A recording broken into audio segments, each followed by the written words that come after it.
என் அன்பார்ந்த அனைத்து சேவல் சோக்காளிக்கும் ஒரு வணக்கம் ஃப்ரெண்ட்ஸ்.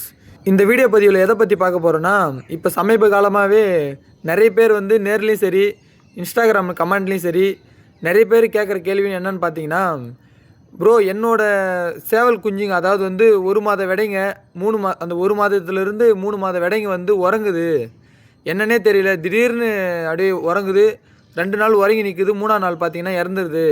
அது மாதிரி வந்து நிறைய என்னோடய முக்கியமான பொருளுங்க வந்து நான் இழந்துட்டேன்.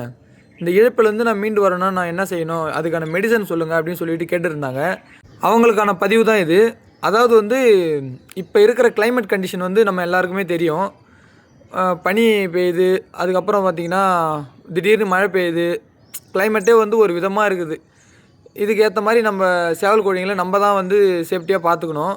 அதாவது இந்த சின்ன சின்ன விடைங்கள்லாம் வந்து உறங்கி நிற்கிறதுக்கு என்ன காரணம்னு பார்த்தீங்கன்னா, இந்த குளிர் ப்ளஸ் இந்த குளிரால் வந்து சளி பிடிச்சி அது வந்து அப்படியே உறங்க ஆரம்பிச்சிடும். அதுக்கு வந்து நம்ம என்ன கொடுக்கலான்னு பார்த்தீங்கன்னா, ஒரு பவுடர் நான் ஒன்று ஸ்க்ரீனில் போடுறேன் பாருங்கள். அந்த பவுடரை வந்து மெடிக்கலில் போய் கேட்டிங்கனாலே தருவாங்க.